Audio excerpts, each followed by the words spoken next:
tuvimos en la mañana sobre inteligencia artificial y arbitraje. Nos acompañan unos panelistas extraordinarios, la doctora Andrea Cuesta, que se ha vuelto especialista en inteligencia artificial, la doctora Beatriz Botero, la doctora María Alejandra Arboleda, reconocida litigante, y además, como todos ahora, nos toca aprender de la inteligencia artificial. El doctor Nicolás Lozada, que ese sí no le ha tocado aprender, sino que es su naturaleza aprender de la inteligencia artificial, su hobby, ver las nuevas tecnologías. Y no demora en conectarse la doctora Verónica Sandler. Entonces, le doy el uso de la palabra a nuestros panelistas. Buenos días y muchas gracias al doctor Juan Pablo y al Comité Colombiano de Arbitraje por esta invitación. Nosotros en la preparación de este panel estábamos discutiendo cómo la inteligencia artificial realmente está transformando rápidamente el panorama del arbitraje. Ofrece tanto herramientas que son muy útiles y oportunidades para mejorar el proceso como tal, y también trae unos desafíos importantes. Para darle contexto un poco a la discusión de hoy, según las guías del Silicon Valley Arbitration and Mediation Center, la inteligencia artificial se define como un conjunto de tecnologías que permite a los sistemas computacionales realizar tareas que requieren de inteligencia humana, como por ejemplo el procesamiento del lenguaje natural, el reconocimiento de patrones, la toma de decisiones y el aprendizaje a partir de datos.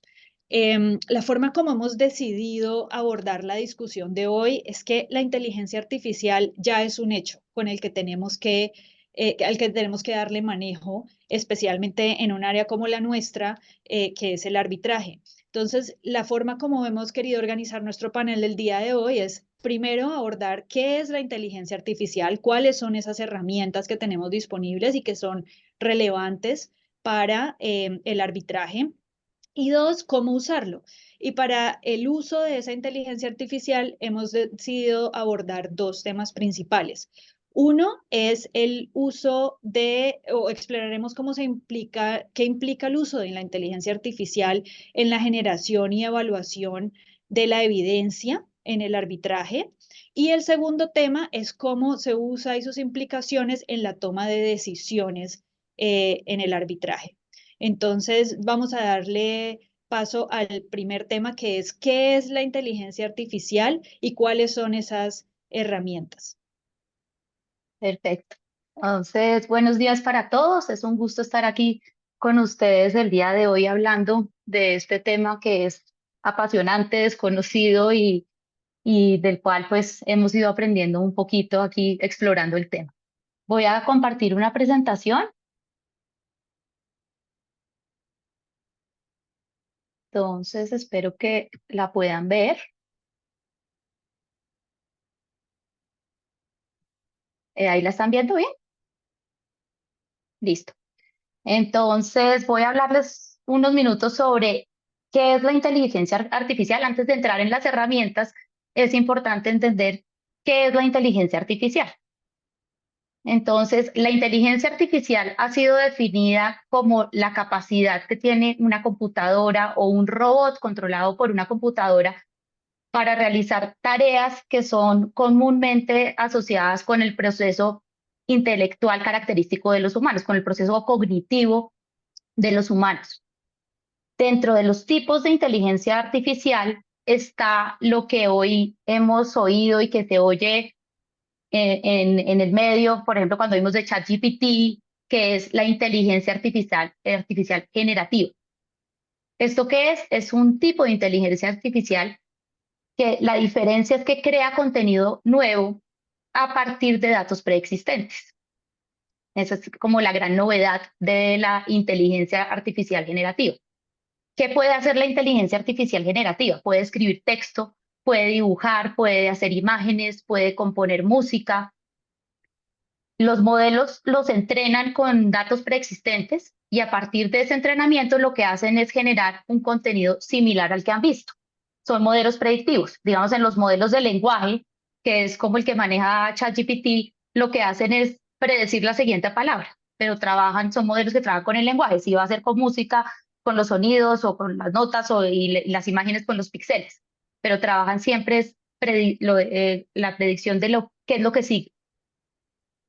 Bueno, pues como hemos visto, pues la inteligencia artificial evoluciona constantemente. Lo que podía hacer, digamos, hace 6 meses, no podía hacer determinadas tareas que ahora sí puede hacer. Es un sistema que está aprendiendo constantemente, que está evolucionando, que no sabemos bien hasta dónde puede llegar. O sea, es impredecible. Aquí en pantalla ustedes tienen una imagen de cómo ha evolucionado la inteligencia artificial en la creación de imágenes. Esta es con la herramienta de Midjourney. Entonces pueden ver como la versión 1, pues era una imagen que casi ni se distinguía, hasta la versión 6, que crea imágenes que son prácticamente iguales a una imagen real. No podemos distinguir entre una imagen real y una creada por inteligencia artificial, o es bastante difícil hacerlo. Entonces, de esto, pues, es importante que lo que antes, pues, lo que parecía como un desafío, es posible que en un futuro, pues, sea algo rutinario para la inteligencia artificial. Listo. Entonces, ahora ya mirando el tema de las herramientas de inteligencia artificial que se podrían utilizar en el arbitraje. Hay muchas herramientas que se han ido desarrollando y que se están desarrollando. Como les decía, esto evoluciona día a día, que está aquí, que han sido diseñadas específicamente para el campo jurídico. Estas herramientas aquí en esta gráfica ustedes las encuentran separadas entre las tareas que pueden realizarse con este tipo de herramientas. Entonces tenemos herramientas que están especializadas en la investigación jurídica, como la que tiene LexisNexis, Westlaw y Ask Practical Law. Este tipo de herramientas actualmente tienen incorporados sistemas de inteligencia artificial que funcionan con chatbots y trabajan con lo que se denomina Retrieval Augmented Generation, que la idea es que a partir de un universo de documentos, en este caso se definen unos documentos con una importancia pues jurídica, son todos documentos jurídicos, a diferencia, digamos, de ChatGPT, que puede buscar todos los documentos en Internet y demás. En este tipo de plataformas se define ese universo y trabajan a partir de lo que llaman Retrieval Augmented Generation para generar, como les decía, ese contenido nuevo. Estas herramientas, digamos, han aplicado este tipo de prácticas porque la idea es tratar de evitar las alucinaciones, que ya más adelante entramos en qué es eso. Pero pues hay un artículo que nos compartió Beatriz, se siguen presentando, e incluso en estas herramientas que el objetivo era diseñarlas para que no presentaran ese problema, lo siguen presentando. Para la revisión y análisis de contratos está Logic y Luminance, entre otras. También hay otras herramientas que funcionan como un asistente legal, prepara documentos, ayuda a revisar documentos, también a buscar información, a mirar los cronogramas, que son como ClearBrief y CoCounsel.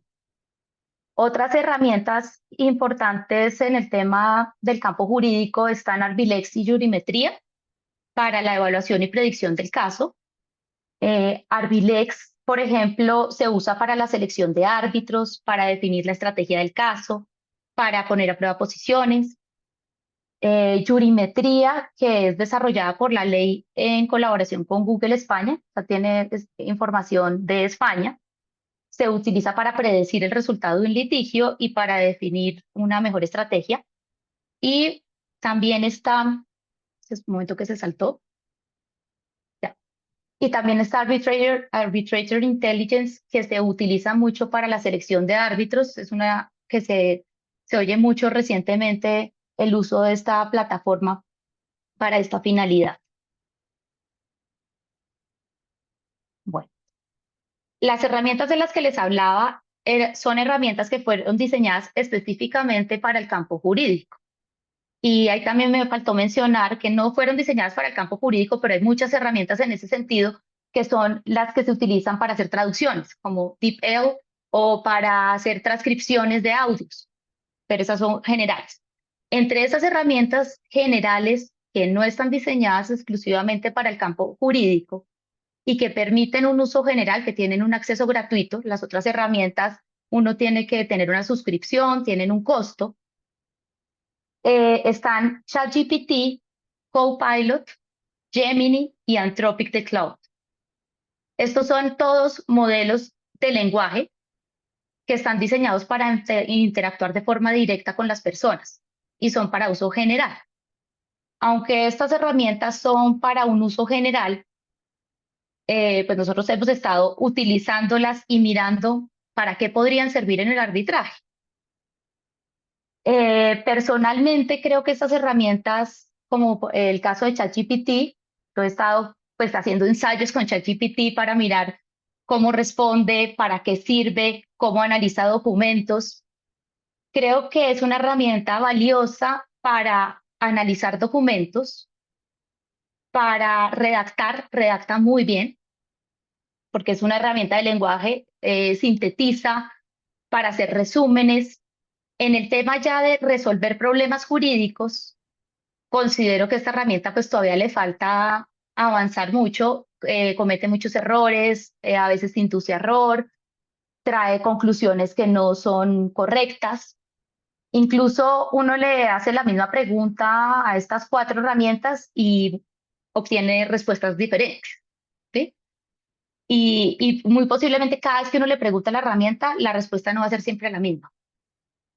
Porque como trabaja con temas de predicción, yo le puedo preguntar hoy una cosa y mañana vuelvo y se lo pregunto y es posible que la respuesta sea otra. Entonces, digamos, para concluir sobre estas herramientas, creo que en el arbitraje las podemos ir incorporando y creo que toca hacerlo, toca mirar, porque ahí están y van a ir evolucionando y cada vez, pues es como cuando empezaron los computadores. Pues antes no se usaban, no se escribía con máquina de escribir, pero empezaron los computadores y tocó utilizarlos después, correctores de ortografía y demás. Entonces, estas herramientas creo que hay que irlas incorporando en la labor y diría que son como en estos aspectos de resumir, redactar, traducir, transcribir por ahora. Hay que ver en el futuro. Otro punto es para la interacción con estas herramientas, ¿cómo se hace? Normalmente lo que se hace es a través de lo que se oye y se dice que son los prompts. Entonces, el prompt. Algunos consejos para preguntarle a estas herramientas es porque, digamos, la respuesta que nos da la herramienta, muchas veces, y la calidad de esa respuesta, muchas veces depende de cómo se hace la pregunta. Si yo no formulo bien la pregunta, es posible que obtenga una respuesta que no sea de la calidad que esté esperando. Entonces, hay que darles contexto cuando se hace la pregunta. Estos son como unas recomendaciones para hacer los prompts, que es la interacción con la herramienta. Precisar el objetivo, el formato, ayuda a dar ejemplos y descomponer las tareas grandes en tareas pequeñas. Estas son algunas de las recomendaciones para la utilización de estas herramientas. Bueno, y finalmente, digamos, algunos de los desafíos que hemos identificado en relación con el uso de estas herramientas está el tema de las alucinaciones que les venía diciendo. ¿Eso qué es? Es la tendencia que generan información incorrecta o que puede inducir a error. El tema de protección de datos, de confidencialidad. Digamos, por ejemplo, ChatGPT, si se usa en la versión gratuita, la información que uno comparte con ChatGPT la utiliza para aprender.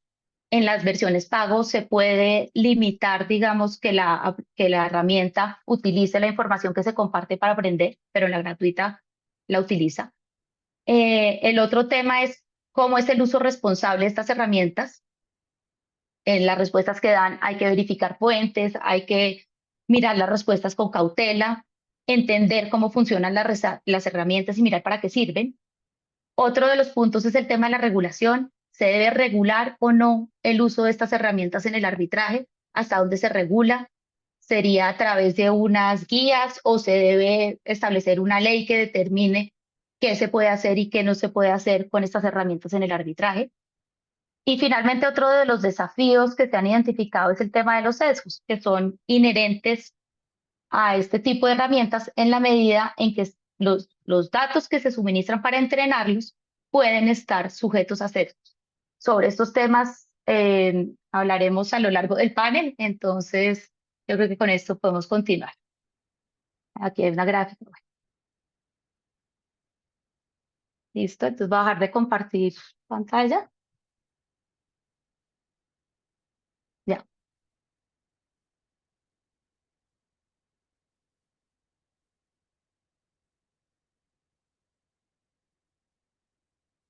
está silenciada María Alejandra. Hola, le iba a dar paso a Verónica que nos iba a hablar de algunas herramientas sobre la selección de árbitros. Hola, ¿qué tal? ¿Cómo están? Bueno, disculpen la tardanza en conectarme, pero ahí tuvimos algunos temas también tecnológicos, pero finalmente pudimos resolverlo. Disculpen que esté con el celular y no con la computadora, pero por esas razones es que esté con el celular. Así que bueno, yendo directamente al tema, primero agradezco muchísimo al Comité Colombiano de Arbitraje por haberme invitado y por supuesto al querido doctor Cárdenas por la invitación. Es un honor para mí estar aquí participando y con estos prestigiosos colegas que ustedes, bueno, ya estuvieron conociendo. Vamos entonces directamente a la pregunta que me hacía María Alejandra con respecto a algunas herramientas que estaba mencionando.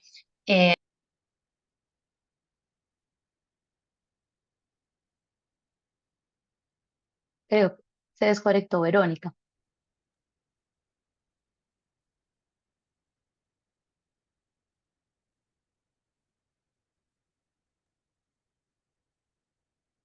Bueno, creo que tal vez lo que podemos hacer es seguir con los otros ejemplos y luego retomamos el tema de la selección de árbitros. Perfecto. Vale. Bueno, el segundo tema que íbamos a tocar hoy después de de este panorama de las herramientas que tenemos para utilizar en arbitraje internacional era que queremos discutir, disculpa Nicolás, ¿querías decir algo? Pues sí, ya mientras llega Verónica y para no cerrar el tema de las herramientas, hay una de la que a mí me gusta hablar mucho y creo que ustedes todos me han escuchado hablar mucho de esa, que es eh, las plataformas de resolución electrónica de conflictos, el famoso ODR que se está manejando tanto. Digamos, todo lo que nos acaba de decir Andrea son medios electrónicos, en este caso medios electrónicos habilitados. Verónica, perdón, no, Andrea, son medios electrónicos habilitados a través de la inteligencia artificial. Entonces, por ejemplo, que yo puedo utilizar una herramienta para generar un chat, para generar una sugerencia, para hacer una investigación. Lo que uno puede hacer con las plataformas de resolución electrónica, con las plataformas de ODR, es articular todo eso, o lo que se denomina como plataformizar. Entonces piensen ustedes, quizás lo he dicho muchas veces, pero es cuando uno tiene en un mismo lado varias herramientas o varios medios electrónicos, como Facebook o como Instagram o como el mismo Gmail, uno tiene varias posibilidades, entonces uno puede chatear, puede subir fotos, todo ese tipo de cosas, la idea es articularlas. Yo creo que la mejor manera de potenciar el uso de la inteligencia artificial es precisamente con la utilización de plataformas dedicadas. Creo que un poco lo que mencionaba Andrea hace unos minutos de que todavía no están completamente desarrolladas o pensadas en función de asuntos legales, pues yo creo que ya cada vez vamos a ver más eso. Y hay algunas aplicaciones de inteligencia artificial que empiezan a ser entrenadas con datos legales y que ya empiezan a dar resultados. En la China, de lo que tendremos oportunidad de hablar, hay muchísimas herramientas que ya se empiezan a aplicar al sector legal, que van, como lo decía Andrea, desde la investigación, análisis de documentos, traducciones, todo ese tipo de cosas, y ya con entrenamiento cerrado. Y la potenciación, creo yo, que se da a través de las plataformas. Entonces, un poco para dejar este tema de que, por supuesto, las herramientas son importantes, pero quizá lo que se viene ya cada vez más como tendencia es su unificación en plataformas dedicadas. Que yo sepa, por ejemplo, el ICDR, el ICDR, está empezando a trabajar en esto. El SIAC, el Singapore International Arbitration Center, también lo está empezando a revisar. En Hong Kong también, en el Centro de Arbitraje de Hong Kong también tiene cosas interesantes en ese sentido. La CCI pues ya comenzó con case management, pero poco a poco vamos a ver más herramientas dedicadas y pensadas en este sentido, ¿no? Pero no sé si Verónica ya llegó, ¿no? Pero sí, eso era quizá lo que, como para que no cerráramos de todo el tema. Creo que Verónica no ha regresado desafortunadamente, entonces, si les parece, podemos seguir ya a los dos temas de cómo se emplean estas tecnologías que queríamos discutir hoy. Uno es en la evidencia, el manejo de la evidencia en arbitraje, y la otra es la toma de decisiones que va justo de la mano con lo que nos estabas comentando, Nicolás, sobre este tipo de herramientas. Em, entonces, bueno, para empezar con el tema de la evidencia, pues el uso de la inteligencia nos podría, del uso de la inteligencia artificial en arbitraje, en evidencia, nos podría dar como para una discusión de un panel entero. Así que lo que vamos a hacer acá es concentrarnos como en términos generales cuáles son esos beneficios y desafíos y después entrar a discutir un tema que está muy actual, que es el de los deepfakes. Y yo sé, Nicolás, que tú ahí también tienes algunas precisiones que nos quieres comentar. Entonces, para pasar al tema general de la evidencia, en cuanto a cuáles son esos beneficios de tener estas herramientas de inteligencia artificial en el uso, en el manejo de la evidencia en el arbitraje. El primero y más claro es la eficiencia y el potencial uso, reducción de costos en el manejo de la evidencia en arbitraje. Entonces, pues todos los que estamos acá presentes que hemos tenido contacto con el arbitraje, bien sea como árbitros o como abogados de parte, sabemos que en los casos, sobre todo casos que son muy grandes, pues involucran normalmente un gran manejo de documentos y eso cada vez se está volviendo a veces más complejo tanto para las partes que tienen que presentar la información, así como para el tribunal y los secretarios de los tribunales. Entonces, una de las ventajas que trae la inteligencia artificial es que hay herramientas específicas que, como nos comentaba Andrea también al principio, ayudan al manejo de estos documentos y también al procesamiento de los documentos. ¿A qué me refiero con eso? Por ejemplo, para optimizar tiempo, estas herramientas podrían buscar dentro de las pruebas que están aportadas en el proceso sobre puntos específicos de la disputa que son relevantes, ahorrándole tiempo no solamente a los abogados, sino también al tribunal que tiene que procesar esa evidencia para tomar una decisión. También, de cierta manera, se podría discutir que pueden mejorar la calidad de esa evidencia. ¿Por qué? Porque algunas herramientas, por ejemplo, pueden identificar patrones en los documentos y en la evidencia que está presentada en el caso, que probablemente para los seres humanos que tenemos obviamente una capacidad mucho más reducida para procesar estos documentos, pues podrían pasar desapercibidos. Esos son algunos ejemplos de los beneficios de la inteligencia artificial. Ahora, ¿qué tipo de desafíos traen el uso de estas herramientas? Por ejemplo, está el sesgo y la transparencia. ¿A qué me refiero con eso? Estas herramientas, como nos explicaba Andrea al principio del panel, se nutren de unas bases de datos a través de las cuales, procesando esta información, pues van aprendiendo. Entonces, dependiendo de cuáles esos datos son de los que se nutre la herramienta, pues asimismo va a tener unos sesgos en el procesamiento de la evidencia que esté frente a ella. Entonces, también hay en este momento, algunas de las cosas que se discuten es cómo podemos hacer para que evitar ese sesgo en el análisis de la evidencia que se puede hacer a través de estas herramientas. Y bueno, también hay otro tipo de problemas, por ejemplo, el tema de la privacidad.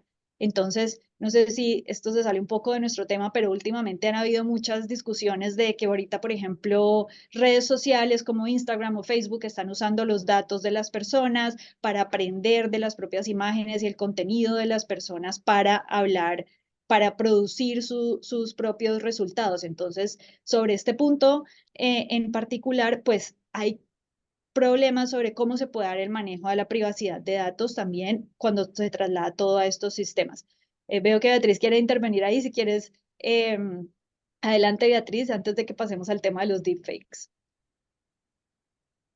Súper, gracias. Y muy, muy contenta de estar acá con ustedes. Gracias a Andrea, a todos por la invitación. Sí, me pareció que ahí podía tal vez dar un poquito más como de el trasfondo de la conversación como regulatoria o lo que hoy en día se llama ética de inteligencia artificial, pues que se ha venido dando, digamos, por el 2018 es el momento en el que el mundo realmente se da cuenta de que esto está en todas partes.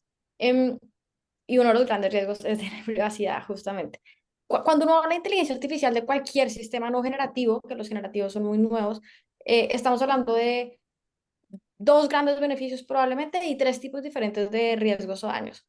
Los beneficios son los que ya dijo Andrea en su excelente presentación y es una capacidad de mejorar la eficiencia de prácticamente cualquier proceso sobre el cual se pueden identificar patrones, porque lo que hace la inteligencia artificial esencialmente es encontrar patrones a una escala que realmente es muy superior a la capacidad humana para hacer todo tipo de diagnósticos y tomas de decisiones.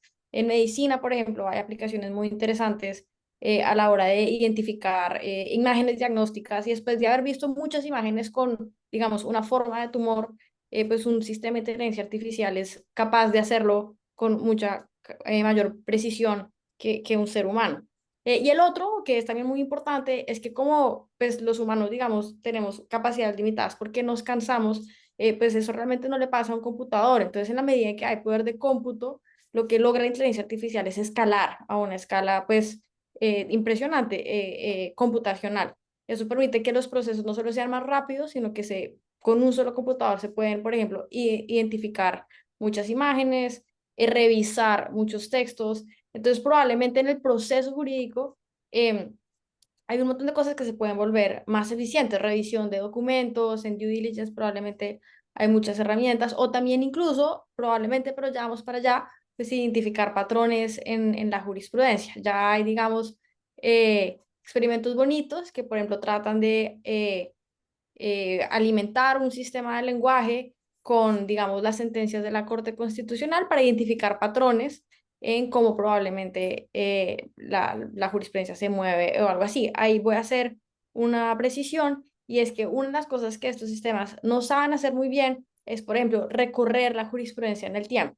Entonces, no es muy claro que un sistema podría decir esto evolucionó así, sino diría el agregado de las decisiones es de X o Y manera. El potencial es en realidad muy, muy grande y realmente un sistema de inteligencia artificial simplemente lo que hace es predecir algo en función de los datos con que se entrenó o producir contenido, que es lo que hemos visto que es realmente pues, nuevo para el público general con la inteligencia artificial generativa, pero estos sistemas que producen lenguaje realmente lo que son calculadoras de palabras. Entonces, los lenguajes de moderno, los modelos de lenguaje han sido entrenados con tantas palabras que saben que en función de la pregunta que uno les hizo, y por eso el prompt es tan importante, que probablemente después del presidente de Estados Unidos viene pues uno de tres, Trump, Obama o Biden, digamos. Pero es un ejercicio probabilístico. Por eso el prompt es tan importante y por eso existen riesgos de que uno lo sugestione, porque es un poco una máquina también como de complacencia que va a tratar de decirle a uno lo que uno está queriendo buscar. Entonces me voy para los riesgos, que están los que era donde arrancó María Alejandra. Hay también, digamos, tres tipos de riesgos. Uno, que ya mencionaron también, son riesgos de sesgo. En la medida en que estos sistemas se entrenan con datos preexistentes, los sistemas, digamos, no generativos, pero también los generativos tienden a estar sesgados en la misma forma como el mundo está sesgado. Pero eso quiere decir que a medida que los vamos soltando en ambientes en que toman decisiones, pues tienen implicaciones importantes. Hay muchos ejemplos anecdóticos. Entonces, hay ejemplos de Amazon, por ejemplo, en que sistemas de inteligencia artificial no seleccionaron mujeres para una ronda, pues estaban buscando como la nueva cohorte de liderazgo y pues eligió solo hombres porque al sistema le dijeron, búsqueme gente como la que tengo y pues los que dirigían Amazon eran hombres. Pero eso también sucede mucho eso existe, hay casos muy desafortunados en sistemas criminales en que, por ejemplo, le dicen a un sistema, pues ponen a un sistema para tratar de evaluar la peligrosidad, digamos, de una persona que está dentro del proceso para ver si en Estados Unidos, si la van a dejar con medidas, digamos, que tiene que darse en la casa o yo claramente no practico derecho hace muchos años en español, entonces me fueron todas las palabras, pero todo el mundo me entiende. Pero entonces, uno de los sesgos ahí muy importantes es que el sistema dijo que los hombres negros y blancos eran más, negros y latinos eran más peligrosos, pero porque lo entrenaron con datos de la población carcelaria, en un sistema carcelario que está sesgado hacia las personas negras y latinas, pues el sistema pensó que ellos eran más peligrosos. Eso, digamos, son ejemplos intuitivos, pero una de las dificultades que son importantes es que como esto es tan acertado la mayoría de las veces, es muy difícil para el operador humano como pillarse que esta persona probablemente hay algo mal ahí, porque pues capaz la persona que está procesada por haber cometido algún crimen sí tiene algo de peligrosidad. Entonces, uno de los grandes retos es cómo entrena uno al operador humano para que sea capaz de ser no necesariamente mejor que el sistema, porque el sistema siempre va a ser va a escalar mucho más, pero que sea capaz de supervisar. Entonces están los riesgos de los sesgos, hay riesgos de supervisión que son muy importantes a la hora también de determinar, por ejemplo, la responsabilidad por un daño. Hay ejemplos chistosos, por no decir trágicos, de chatbots nuevos que, por ejemplo, en un supermercado, el chatbot lo que quería hacer era proponer listas de mercado y recetas y unas personas pues, no entendieron muy bien qué era con comida, pusieron detergentes y el chatbot empezó a proponer como bombas caseras, porque era una receta que encontró que se podía hacer con, no sé, cloro. Y ahí hay una pregunta como de responsabilidad civil, que es quién es el responsable de eso.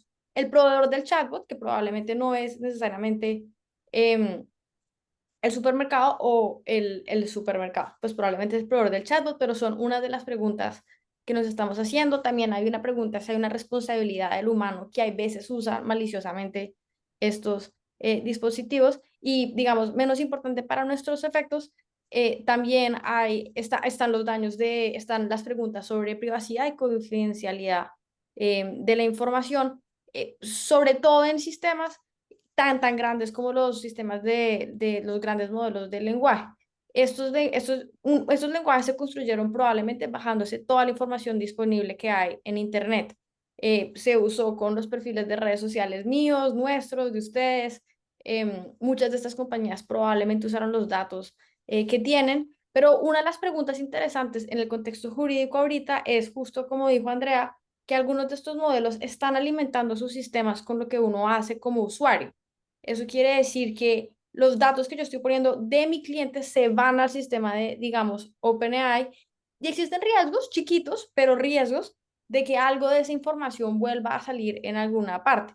No son solamente derechos, digamos, de privacidad y protección de datos de las personas, sino información confidencial, información con derechos de autor.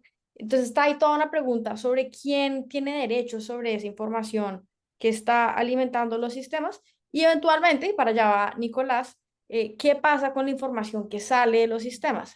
Una parte muy importante es los deepfakes, que digamos en el contexto político es una gran discusión en redes sociales, pero lo interesante no es solamente la pregunta de si la información es acertada, pues es correcta o no, si ese deepfake, es esa imagen que estamos viendo sucedió o no, sino también hay un efecto secundario, y eso es un problema social, que es la duda de si es correcto o no. Entonces, por ejemplo, ahorita en elecciones en el mundo, es interesante que en las elecciones en India, por ejemplo, en las elecciones en México, no hubo tanta desinformación con deepfakes, pero hubo candidatos que cuando salía algo que no les favorecía, que les cogieron un audio, una imagen que nos dicen, no, eso es un deepfake.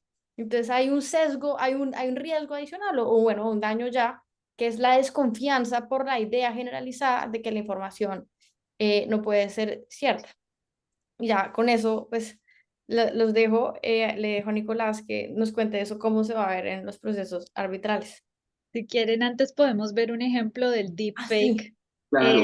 para darle un poco de contexto. me encanta. ¿Vale? Sí, porque básicamente lo que estaba mencionando Beatriz, y creo que va muy bien hacia la discusión que sigue, es los deepfakes son medios sintéticos que se crean utilizando estas tecnologías avanzadas de inteligencia artificial. Particularmente lo que se usa es que con imágenes que están en la red o videos y grabaciones de voz, se pueden crear estos audios falsos que se pueden utilizar tanto, bueno, básicamente en todas las esferas, como decía Beatriz, uno de los momentos más importantes que se está viendo ahora es en las elecciones, donde estos videos ya han sido utilizados, pero asimismo se pueden usar en arbitrajes. Entonces voy a compartir un video de un momento, donde podemos ver el ejemplo de un deepfake. ¿Lo ven? Sí. Ok, perfecto.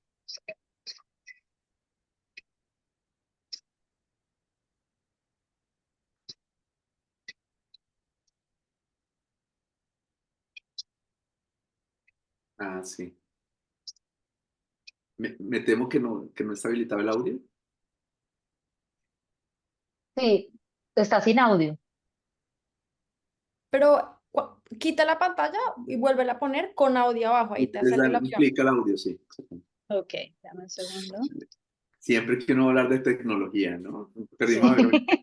Sí, mucha inteligencia artificial, pero los básicos todavía nos cuestan. Sí, la que nos toca es la técnica humana. A ver, vamos a ver. Ok, perfecto. Dame un segundo, volvemos a iniciar.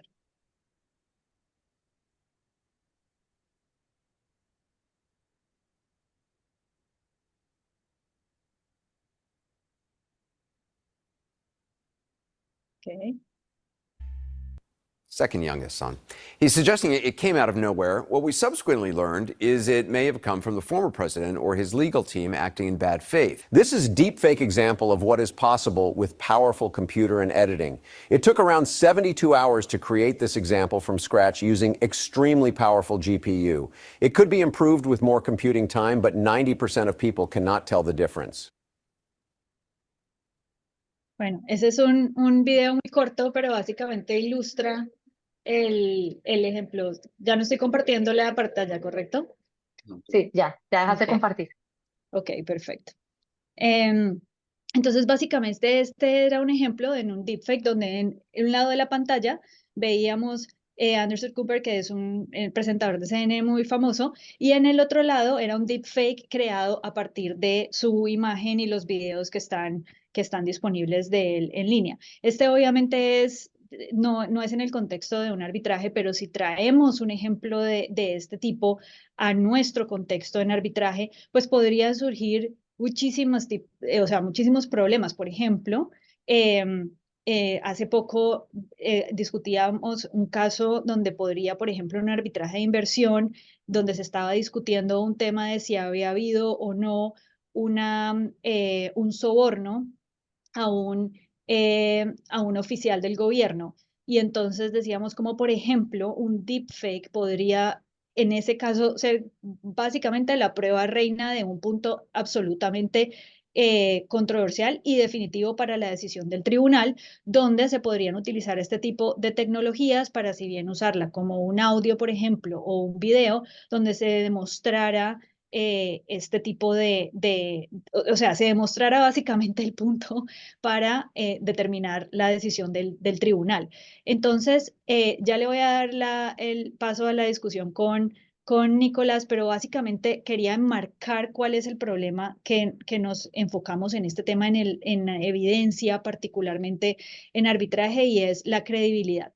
Creo que ahí tocó el tema, lo abrió muy bien Beatriz, y es cuál es esa credibilidad que le tenemos que dar a la evidencia, y más allá de eso, cuál es la credibilidad cómo se puede afectar la credibilidad del sistema como tal, ¿no es cierto? Porque entonces ahora ya básicamente tenemos que entrar a dudar cuando vemos un video y un audio, cosas que hace varios años no era necesariamente lo que sucedía. Básicamente nosotros veíamos un video o un audio y creíamos en su contenido hace ya varios años. Y otra cosa que está pasando, incluso yendo más allá, no solamente son videos o audios que son grabaciones, sino también preparándome para este panel estaba revisando que incluso ahora se pueden crear, y ya existen compañías que venden este servicio, se pueden crear avatars. Entonces, lo que se busca con estos avatars es básicamente, o una de las compañías que revisé, uno puede ir a esta compañía, haces unas como una sesión de grabación donde toman tus imágenes y debes presentar tu voz y con eso puedes crear un avatar. Y entonces puedo estar yo en este panel y en vez de estar yo hablando con ustedes, está mi avatar presentando esta discusión o en una audiencia, por ejemplo, ahorita que algunas audiencias todavía se hacen virtuales después de la pandemia, que creo que es por eficiencia en costos, la tecnología que tenemos, etcétera. Podría suceder, por ejemplo, que se hace el interrogatorio contra interrogatorio de un testigo, donde incluso se podría estar presentando ese el avatar de esa persona y no esa persona en realidad. Estos son algunos ejemplos solo para iniciar la discusión, que yo sé que trae muchos desafíos y posturas encontradas sobre el tema. Entonces, no sé, Nicolás, si quieres tú presentar tu opinión en este punto. Sí, sí, María Alejandra. Y bueno, yo creo que la discusión la podríamos dar en dos niveles. Y por supuesto, pues tú, María Alejandra, o Andrea y Beatriz, más que bienvenidas a verla. Pues por supuesto, tú estás presentando el problema, pero yo también quiero presentar la oportunidad. Pero comencemos con el problema. Y el problema yo creo que hay que verlo también, a su vez, en dos niveles. El primero es, bueno, esto cómo funciona, cómo vamos a ver la producción de pruebas a la luz de lo que está pasando ahorita. Tenemos un problema, es que posiblemente nos presenten este video como un documento y que lo quieran hacer valer en un trámite arbitral. Yo creo que a la luz de la regulación actual, el arbitraje es completamente flexible y si, por ejemplo, miramos el artículo 25 del reglamento de arbitraje de la CCI, pues esto va a depender muchísimo de las partes, cómo defieran en el tribunal el manejo de este tipo de cosas y en últimas también va a depender del criterio de los árbitros para definir pues qué credibilidad, volviendo al término que acaban de utilizar María Alejandra y Beatriz, le van a dar a este video que se está presentando. Dos soluciones. Una que es práctica y que en muchos casos, pues, el tribunal puede decidir hacer audiencias presenciales y ya hay muchas audiencias en arbitraje que se están haciendo presenciales, con lo cual, pues, este riesgo termina siendo mitigado. Pero si estamos haciendo audiencias virtuales, que es como el ejemplo más extremo, pues se pueden tomar también medidas que en el momento, digamos, pueden venir de las reglas de la experiencia de los propios árbitros, decir, miren, ¿no? Entonces hagamos esto o darle la posibilidad a la contraparte de controvertirlo. Vamos a practicar alguna prueba para que esto se haga así. De hecho, al menos en el estado actual de las cosas, el video que nos acaba de mostrar María Alejandra podría ser detectable. Hay unas cosas mínimas que el estado actual del arte nos permite saber esto es un deepfake y por lo tanto no debería tener credibilidad ni valor probatorio. Pero, digamos, y esto es un primer punto. Ahora, la tecnología va a seguir avanzando y lo decía en el video nuestro fake, ¿no? Nuestro Anderson Cooper de mentiras, de inteligencia artificial. Y él decía, pues por ahora necesitaríamos mucho más poder computacional para que esto fuera virtualmente indetectable. Entonces, cuando lleguemos ahí, ¿qué tendremos que hacer? Pues bueno, entonces tendremos que tomar también otras medidas para solucionarlo. Pero una tan sencilla como tener audiencias en persona, pues nos quita el problema de esto o dar la posibilidad de contradicción para que las partes puedan hacer. Finalmente, yo creo que está en las partes definir cómo van a manejar estos videos y cómo lo van a revisar. Desde el punto de vista, y eso yo creo que es una solución que viene del propio tribunal, cada tribunal encontrará la solución.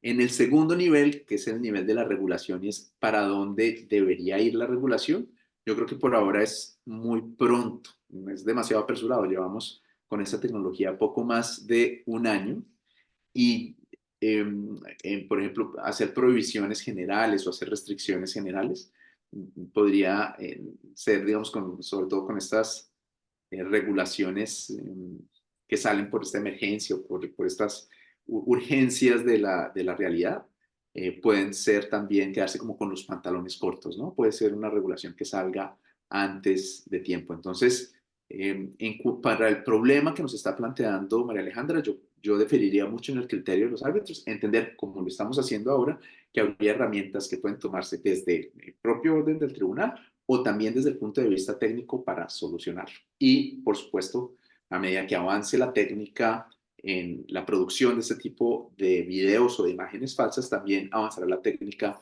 y los métodos para prevenirlas o para detectarlas. Entonces, también tenemos que confiar en la tecnología en los dos niveles. Ahora, no sé si en cuanto al problema quisiéramos dar la ronda o también les puedo hablar de la oportunidad que yo veo acá desde el punto de vista probatorio. No sé si no sé si Beatriz o Andrea quieran hablar algo más sobre el tema de la dificultad que nos planteaba María Alejandra. Yo creo que por cuestiones de tiempo podemos continuar con lo que tenías, Nicolás. Dale, pues en cuanto a la oportunidad, yo que creo y que lo hemos visto cada vez más en foros arbitrales y es este tipo de inteligencia artificial, la inteligencia artificial que hay detrás de esto va a permitir producción de pruebas muy sofisticadas. Por ejemplo, simulaciones en conflictos, por ejemplo, de infraestructura o de construcción, que sean muy realistas y, por supuesto, y que le den elementos al árbitro, elementos de juicio muy sofisticados a partir de esa creación y que sean mucho menos costoso para su producción que los medios que contamos actualmente. Entonces yo puedo hacer una simulación de un accidente marítimo, ¿no? En el que tenemos dos buques, un tribunal arbitral bastante complejo, pues podemos utilizar estas herramientas para la simulación y para que le den indicaciones a los intervinientes. En la actualidad, ¿esto qué requiere? Pues una serie de diseñadores y un proceso que es mucho más largo y costoso. La inteligencia artificial ahorra tiempo y ahorra dinero y esfuerzo para que esto tenga el efecto. Y la otra oportunidad que yo veo de este tipo de imágenes generadas y demás, no solo para la ilustración del árbitro, no solo para hacer simulaciones, no solo para pensar quizá en temas de realidad aumentada en las que los árbitros puedan, por ejemplo, hacer una inmersión en algún tema que tenga que ver con los hechos. Yo también creo que el expediente arbitral va a migrar un poco más hacia lo visual y probablemente vamos a ver, por ejemplo, más decisiones o más actuaciones que puedan darse por tipo de video. Cada vez, digamos, debido al uso del celular, pues cada vez la gente está más acostumbrada a ver videos. Miren esta revolución que hay con TikTok. ¿Qué puede pasar también en el futuro? Que para arbitrajes en volumen, piensen ustedes en temas de consumidor, se utilicen videos que puedan ser generados con esta tecnología para que se les explique a las partes y donde se haga un resumen del laudo arbitral. Entonces se utiliza esto, puede ser con la imagen del árbitro, teniendo en cuenta el prompt que ha dado el árbitro para explicar una decisión, para darle también un toque más humano al trámite arbitral y que no se sienta como un intercambio de textos muy frío. Entonces eso también puede ser una oportunidad interesante para darle sustancia al trámite arbitral en sí mismo. Entonces, por supuesto, si lo vemos desde los dos niveles, pues claro, hay un problema concreto al que debemos buscar soluciones concretas, que algunas, por ejemplo, hacer una audiencia presencial no requiere nada de tecnología. Pero frente a la oportunidad, pues tener mejores pruebas, reducir el costo de las pruebas, darle un toque más humano, más de video y más interactivo al trámite arbitral, pues muy interesante. Entonces, de hecho, yo noto que en muchos de los foros en los que se habla de inteligencia artificial, el énfasis, como es natural, suele estar en, bueno, cuáles son los riesgos, cuáles son los desafíos, tal. Pero también es importante que lo veamos del otro lado, y es que las oportunidades que se nos están presentando son inmensas, y pues para la muestra lo que nos acabó de demostrar Andrea sobre las herramientas cada vez más útiles, como quizá los más escépticos cuando empiezan a utilizar una herramienta como ChatGPT para redacciones, para resúmenes, para encontrar información, pues termina siendo supremamente útil. Sobre ese último punto, Nicolás, me gustaría agregar que también muchas veces uno de los temas que más salen a colación para volver este servicio, digamos, del arbitraje un proceso mucho más asequible para otro tipo, pues para otras partes que desean utilizarlo como método de resolución de controversias, pues parte de lo que ha sucedido con la inteligencia artificial es que también muchas de estas herramientas realmente son de muy bajo costo. Entonces, incluso el acceso a las mismas, que se puede mirar desde la perspectiva de los riesgos, como lo hablábamos al principio, porque básicamente cualquier persona va a poder hacer este tipo de videos bien sofisticados, pues también permite el acceso para las oportunidades que mencionaba Nicolás, que facilitan en sí mismo pues, el acceso como tal a estos métodos alternativos de resolución de controversias. Creo que dado el tiempo, porque si les parece, damos paso al siguiente y último tema que queríamos discutir hoy, que es el uso de la inteligencia artificial en la toma de decisiones del arbitraje. Sí. ¿Comienzo, María? Sí. Ah, bueno, listo. Entonces, en la toma de decisiones, la discusión que se da más, y digamos, y acá a mí me gusta mucho recurrir a un autor que se llama Richard Susskind, que es el gran gurú, digamos, el gran futurólogo del uso de la tecnología en el ámbito del derecho. Él, por ejemplo, dijo en los años 90, predijo en los años 90, que los abogados se iban a comunicar en el futuro con sus clientes a través del correo electrónico. Cuando hizo esa tamaño predicción, las autoridades en temas de ética del abogado en el Reino Unido le respondieron que eso era completamente inapropiado y que eso iba en contra del decoro del abogado y que las comunicaciones, sobre todo de algo tan importante como un tema de derecho, debían hacerse por medios físicos. Pues simplemente el tiempo terminó dando la razón.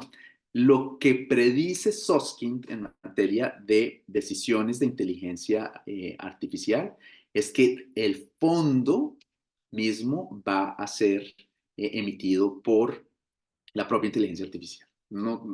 Y esto va a ser en menos tiempo del que pensamos. Es decir, el Soskin sostiene que cada vez nosotros vamos a deferir en herramientas de inteligencia artificial el análisis y la toma de final de decisiones. En este caso, el laudo arbitral lo estaríamos dejando a la inteligencia artificial y que en el futuro diríamos que la decisión humana se podría considerar barbárica. Eso por favor no me lo digan a mí, eso dice Susskind. Él dice, consideraremos en algún momento como bárbaro que hubiéramos permitido a los seres humanos que tenemos tantos sesgos, tantos problemas cognitivos, tantas limitaciones, la toma de decisiones. Entonces, aquí yo les estoy presentando como la postura más fuerte, la que dice que la inteligencia artificial va a tomar. Y para darles un poco más de contexto, esto ya está pasando. Esta predicción de Susskind ya se está llevando a cabo. No solo en el ámbito de la toma de decisiones, entonces hay un tribunal en Shanghai, en la China, que ya toma decisiones incluso en asuntos penales de menor valor. Entonces, piensen en un fraude por Internet, o piensen en un tema de manejo de propiedad intelectual inapropiado, o incluso un hurto menor, los decide un algoritmo. Yo presento mi caso como en un Zoom, como lo estamos haciendo ahora, pero en vez de que María Alejandra, que sea mi árbitra, me resuelve el caso, pues me lo hace un avatar que no tiene a María Alejandra detrás, sino que me toma la decisión con base en la interpretación de mis palabras y en la base de datos o en el entrenamiento que tiene. Entonces, ese es como lo más extremo. ¿Qué fue lo que nosotros propusimos para comprobar esto? Porque esto suena. En Guangzhou hablábamos en las reuniones preparatorias, también en la China, ya hay un tribunal arbitral que desde el año pasado, un centro de arbitraje, que ya está permitiendo, publicitando laudos arbitrales con inteligencia artificial. Laudos arbitrales que resuelven en 5 minutos las problemáticas complejas que se le presentan. Y esos son arbitrajes que en la China se han considerado vinculantes. Entonces, esto no es ciencia ficción, esto no es guerra de las galaxias, esto es algo que ya está sucediendo. ¿Yo qué les vengo a decir? Pues yo creo que esto sí va a terminar pasando. Digamos, hay mucha gente que habla del toque humano y de la importancia del ser humano, pero pareciera que los hechos estuvieran yendo en ese sentido. Y para ponerlo a prueba, la dinámica que propusimos es que lo comparamos con un arbitraje en el que hubiéramos trabajado. Entonces, ¿qué fue lo que hicimos? Obviamente, con el caveat, con la indicación y la advertencia que había hecho Andrea en su momento, aun cuando ChatGPT no está entrenado con asuntos legales y mucho menos con legislación colombiana, dijimos, bueno, intentemos saber. ¿En qué consistió? Entonces, y aquí ya les voy a compartir un videito si me esperan. ¿En qué consistió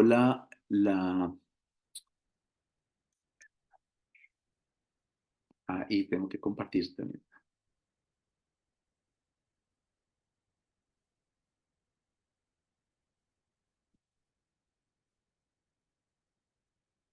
El ejercicio, lo que nosotros quisimos hacer es cómo pudiéramos comprobar esto con una realidad colombiana. Entonces, la respuesta que dijimos es, intentémoslo en el marco de un arbitraje en el que estuviéramos involucrados. Entonces, yo estuve en un arbitraje en Cámara de Comercio de Bogotá, y como ya, bueno, con la advertencia de que es un arbitraje público, que ustedes lo pueden encontrar públicamente, pero en el que yo fui el árbitro. Entonces, era más fácil para mí hacer la comparación con algo en lo que yo hubiera decidido. ¿Y qué es lo que hicimos? Lo alimentamos con la información que nosotros teníamos a la mano. Entonces, ¿qué información se hizo? Se le entregó al ChatGPT 2 documentos para que los empezara a analizar. Entonces, acá tienen el video para que ustedes vean un poco cuál fue el proceso que se estaba siguiendo. Entonces, empezamos acá. Me confirman si se está viendo el video, no tiene audio. Pero lo que yo le dije es, necesito que tomes de referencia estos documentos, los antecedentes, tal cual como estaban en el laudo, y los contratos que se estaban indicando. Yo quería que en ese momento ChatGPT hiciera un análisis. Entonces le doy 2 documentos y dice, estoy listo para ayudarte con tus preguntas.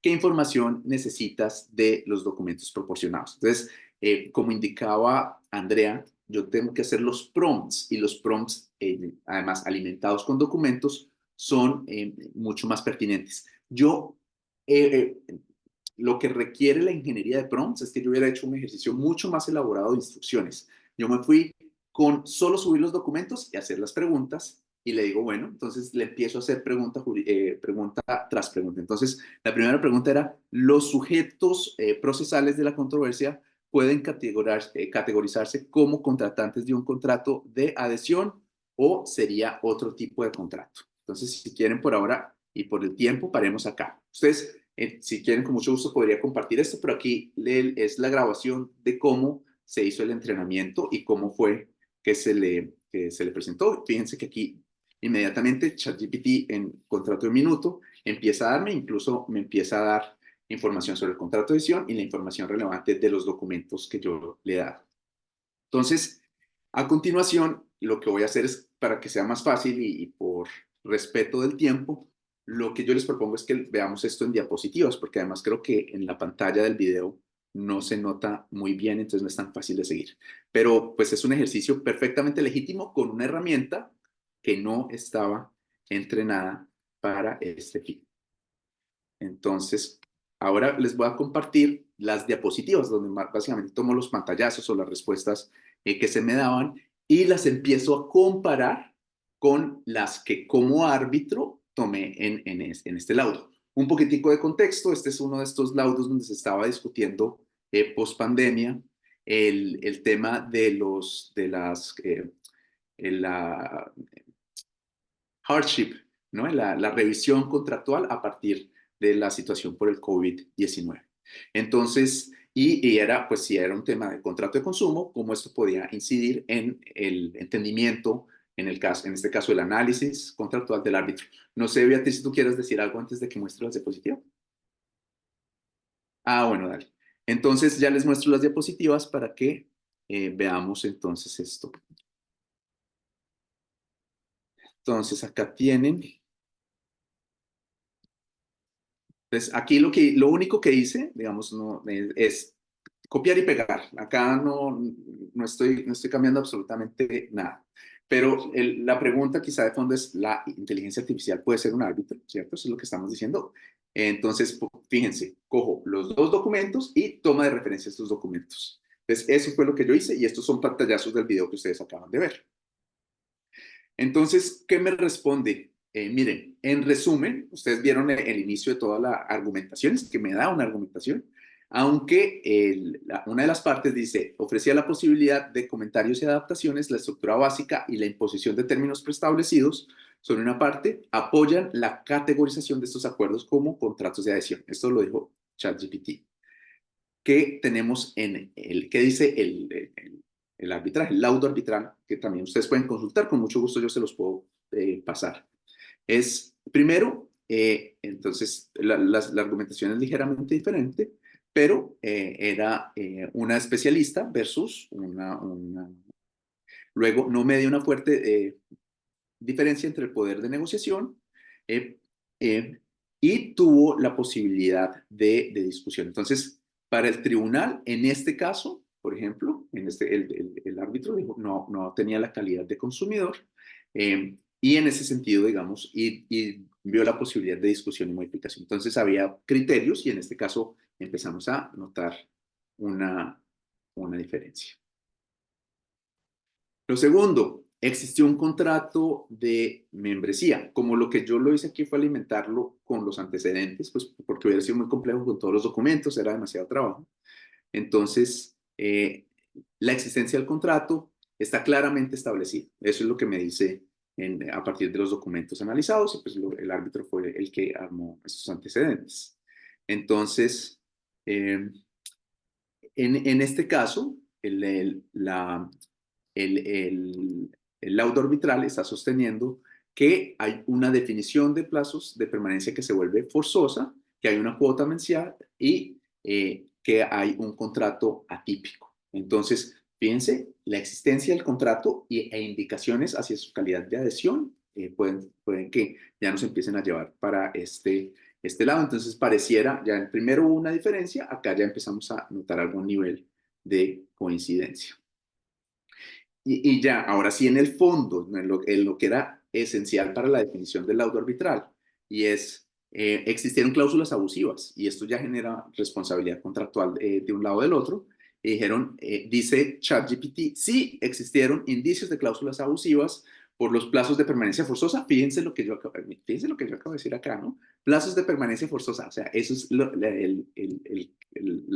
el término que yo utilicé. Esto es además, pilas, este es un laudo previo a la existencia de ChatGPT, entonces no pudo haberse utilizado ChatGPT y pues tampoco lo haría, pero el punto es la necesidad de notificación anticipada, la posibilidad de tarifas mensuales. Fíjense que varios de los elementos empiezan a tomarse cuota mensual, forzoso, entonces hay puntos donde uno empieza a notar coincidencia.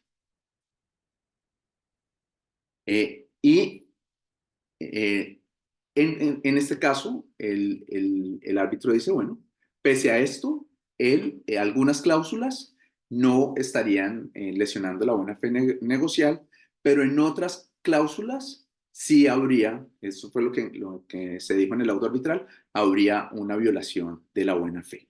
Entonces empieza a ver, ¿no? Algunas cláusulas, el tribunal hizo un análisis donde una a una y algunas cláusulas no las encontró y otras cláusulas sí las encontró. Probablemente con una mejor ingeniería de prompts, de mejores instrucciones al ChatGPT y con un ChatGPT o con un chat, ¿no? una herramienta diseñada para esos fines, pues pudiéramos tener también en ese sentido una decisión. ¿Existió vulneración al principio de buena fe? También dice que sí lo hizo y el árbitro dice, permiten a concluir al tribunal que se estaba vulnerando la buena fe, en particular el deber de solidaridad en el caso concreto, porque no se estaban teniendo en cuenta soluciones contractuales del acuerdo. Entonces, las razones son más o menos parecidas, los documentos prenegociados, pero sobre todo la imposibilidad de tener soluciones pese a que las partes las habían tratado de buscar. Entonces, fíjense, hay como puntos en común. ¿Y esto a qué nos apunta? Y es que, para mi gusto, la solución que hubiera dado ChatGPT, aun cuando no estaba hecho para eso, hubiera sido por lo menos plausible. Por lo menos hubiera sido, para mí, me hubiera ahorrado el 90% del trabajo que yo tuve que hacer. Yo tuve que trabajar meses, tuve que hacer un montón de análisis y bueno, y ahí empezaron a haber coincidencias, unos puntos donde se difiere, el análisis cambió, pero el hecho es que no deja de ser plausible. Si yo hubiera leído esto en otro laudo arbitral, yo perfectamente hubiera creído que eso lo hubiera redactado otro ser humano teniendo en cuenta los mismos documentos. Entonces, todo esto para cerrar es, yo creo que sí podría tomar una decisión. Esa es la respuesta ahí. De pronto puede ser dura, pero yo creo que sí puede tomar decisión y eso ya lo está haciendo. No lo hizo en este caso, pero de pronto en otros futuros sí va a pasar. Esa sería mi presentación, pero no como que me demore mucho. Muchas gracias, Nicolás. Efectivamente, es muy bueno ver el ejercicio en la práctica de cómo una herramienta que, como lo mencionábamos desde el principio, ha sido específicamente creada para este fin incluso así ha podido llegar a conclusiones similares a las que tomaría un árbitro con base en unos documentos específicos. No sé, Beatriz, si tú quisieras comentar al respecto. Voy a comentar súper rápido porque sé que estamos cortos de tiempo. Me encantó la presentación, Nicolás. Yo sé que en los roles que nos asignamos en el panel, yo soy la de los riesgos y Nicolás las oportunidades, pero me pareció súper chévere y yo creo que tienes razón en que realmente hay muchísimo potencial. Otra aplicación que creo que, no sé si mencionaste, que a mí me parece que puede ser muy interesante, como en temas de acceso a la justicia, son que una de las cosas que los chatbots hacen bien es para una persona común y corriente, como pues contarle cuál es el derecho, ¿no? Como no tener que sentarse a navegar el universo jurídico, sino que haya un chatbotcito en alguna parte que diga, mira, en tu caso probablemente esto iría así, esto haría así. Eh, yo lo uso muchísimo en mi trabajo también. Para escribir documentos cortos, como que me haga el formato. Yo creo que hay muchas de las cosas que es cierto que va a ahorrar tiempo y va a cambiar un poco la profesión. Yo mencionaría solo como tres cosas a modo como de cautela, pero no en el sentido de que yo creo que no se deben usar, sino más que hay que usarlos responsablemente y estar pendiente. Una, yo creo que pues si uno se pone como un lente de teoría jurídica, eh, en el mundo, digamos, hay lo que los académicos llamamos casos fáciles y casos difíciles.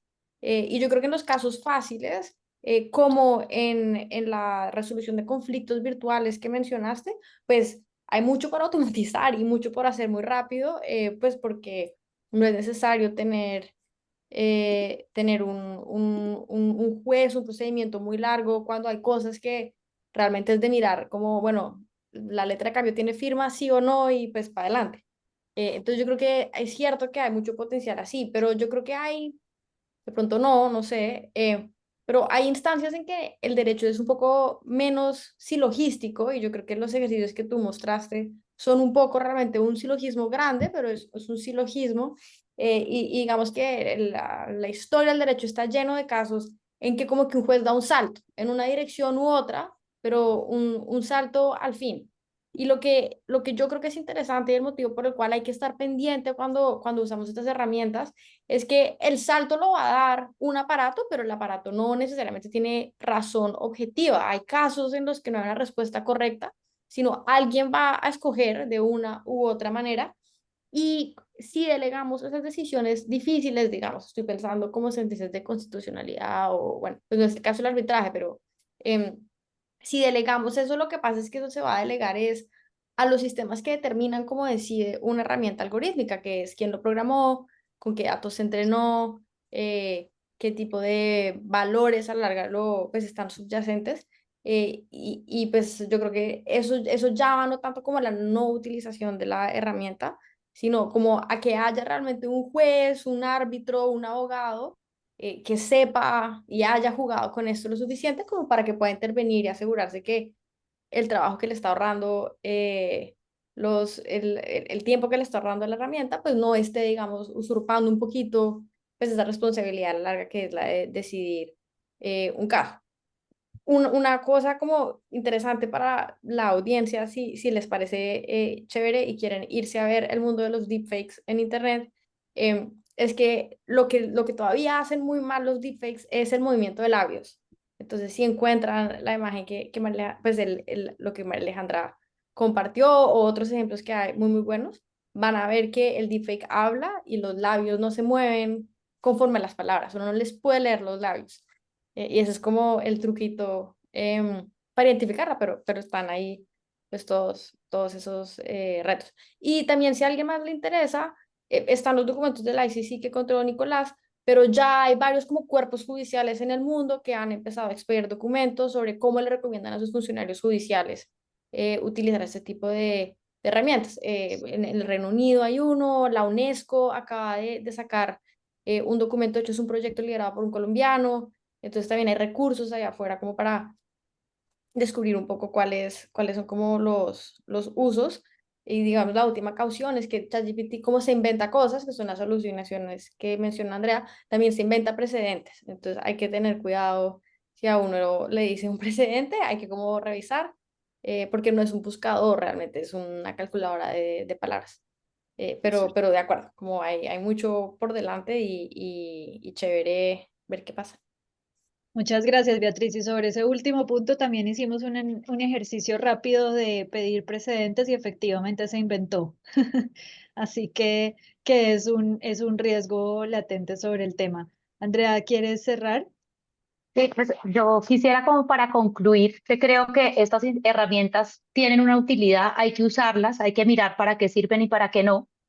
Y creo que para entender y maximizar la utilidad de estas herramientas hay que entender de forma responsable cómo funcionan estas tecnologías, conocer las limitaciones que tienen y interactuar con las herramientas de forma crítica, verificando siempre las fuentes, porque como decía María Alejandra, muchas veces hay errores en fuentes, hay alucinaciones, y estar abiertos a la evolución de estas tecnologías, pues que no sabemos hasta dónde llegarán.